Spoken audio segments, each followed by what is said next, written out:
So if you remember, before the season started, a lot of people laughed at me.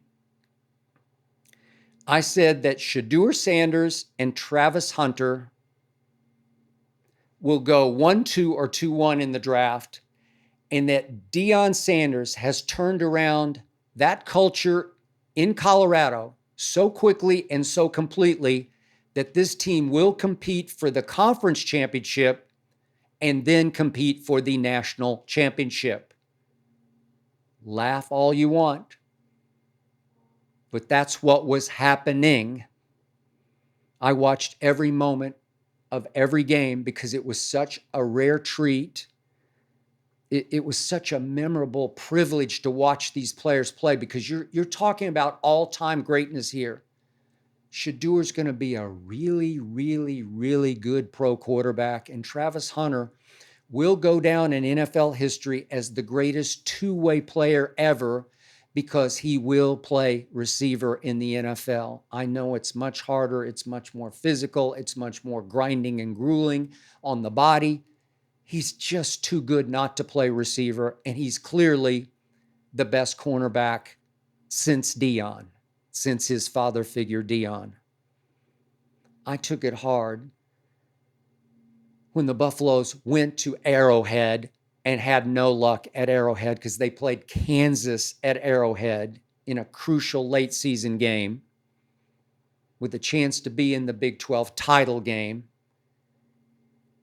And they literally got run off the field. I got no excuses for them. They gave up 331 yards rushing to the upstart Jayhawks, who had giant killed BYU, giant killed Iowa State, giant killed Colorado. But then I watched the following week, senior day, back in Boulder, and it was glorious. I gloried in it. I basked in it. I marveled at it. What a day that was. Shedeur threw for 438 against Oklahoma State and 5 touchdowns on senior day, the last day in Boulder. And Travis Hunter, 10 catches for 116 yards and 3 touchdowns and even picked off a pass to boot. What a day. What a last hurrah. And I'm thinking that'll be the last we see of these guys as college football players because the next time I see them, they're going to be on an NFL field.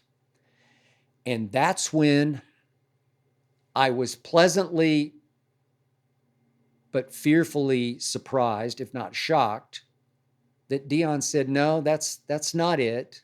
We're going to have no opt-outs for the bowl game, the Alamo Bowl against BYU. Everybody's going to play, including Shedeur, including Travis, including Shiloh, Deion's other son on the team, the defensive demon that he is. They're all going to play in the Alamo Bowl. And I'm thinking, really? There's no reason to play. But then it hit me. Deion and Shedeur and Travis and Shiloh are thinking with their hearts, not their heads. And I must admit, the more I thought about it, the more I did love this because what they're saying is, we want to do this one last great time because it well could be the last time we're going to share a locker room and a football field together. Deion is staying at Colorado. He's made that infinitely clear. Kickstand is down. Recruits are signed. He loves Boulder. He is bolder than ever in Boulder.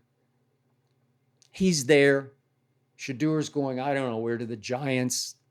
I hope not.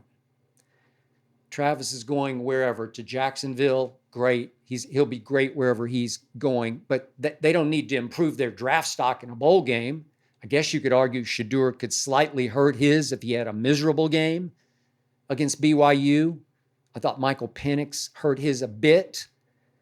He had a pretty miserable time against Michigan in the national championship game. I didn't think he was very good, and I didn't think he handled himself very well, but it didn't stop Atlanta from taking him, 8th overall in a shock. But as you know, football is a really dangerous game.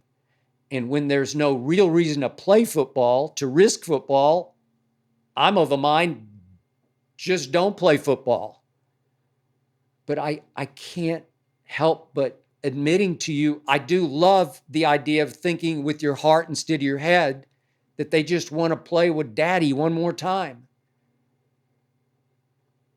Obviously, Deion's like a father to Travis and is a father to the other two. And so I'm barely good with that happening, with them playing. I just hope, speaking of the Alamo, that we don't have an Alamo situation. If you know the real history of the Alamo, as in remember the Alamo battle cry. I hope we don't remember the Alamo Bowl in a bad way. Knocking on wood, I don't even like to talk about it. So I'll end this with, even though I do have some concern, I'll never forget what a man named Leroy Jordan once told me. You probably don't remember him unless you're a lifelong diehard Dallas Cowboy fan, as I am. Leroy Jordan was a first-team All-American linebacker for Bear Bryant at Alabama. He was the 6th pick in the draft for my Dallas Cowboys. He was a 5-time Pro Bowler at middle linebacker for Tom Landry's Dallas Cowboys, and he was the leader of the first Cowboys Super Bowl team. And I talked to him at length for the first book I wrote on the Cowboys called God's Coach.